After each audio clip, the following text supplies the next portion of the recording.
I just wanted to give a quick demo of the new Frames Hero section that was introduced yesterday. It's called Hero Atlanta.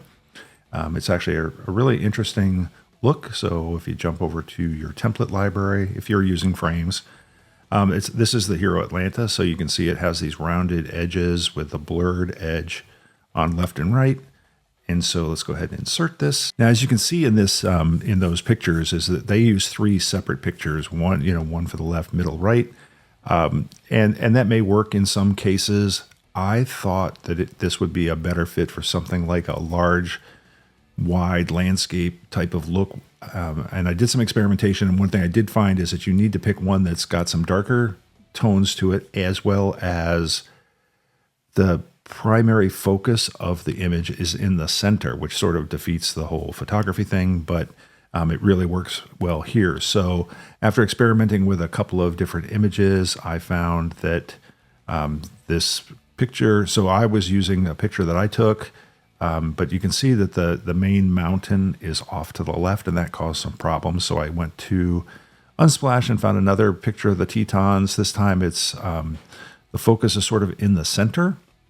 And so we'll go ahead and use that one. And we'll go ahead and add that 3 times.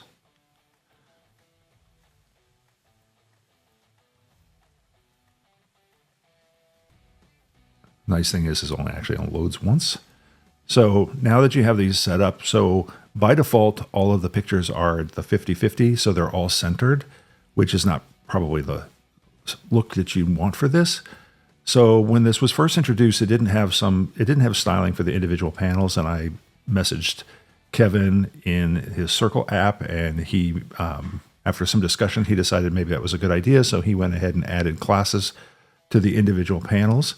So if you come in here now, you see there's this image left, image center, image right. What's really nice about that is now that at the class level, you can change the layout. And if you were doing something like a location site or a travel site where you wanted to use this multiple times and use this effect multiple times, this would come in really handy so that you didn't have to adjust it at the ID level each and every time. So now that that image left is selected, you can just change this position to 0, and it moves the left image all the way to the left. And then you can come to the right image, click right, and change that position to 100%. And now it moves that part of the image all the way to the right. So now you get basically the full landscape split across the 3 images. I did say that using a dark image works a little bit better. That bright blue that I had, this fade effect had some real issues. And so I'm not sure if it's just because of the way the fade is made or if it has to do with the color scheme, but it turned out that this darker image worked out a lot better. The other thing that this frame introduces is this note panel. This was introduced in the last software release or plugin release from Frames. And so now you have this element that you can add that is a note element. It comes with some extra settings like hide it in the builder. So now all you see is the actual frame without seeing the notes, but you can read the notes so that you can decide how you want to handle this. And and actually, if I had read the instructions, it would have talked about matching the background color, which is why the blue didn't work, because the background color didn't quite work the same.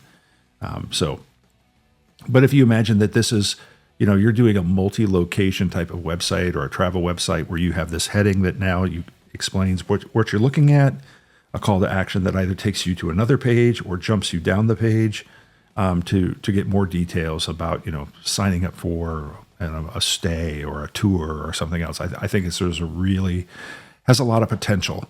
So anyway, that's all I wanted to go over today and demonstrate is how this triptych would work and my thoughts on why I think it's a good idea to use it and in what kind of scenario. Anyway, with that, have a great day.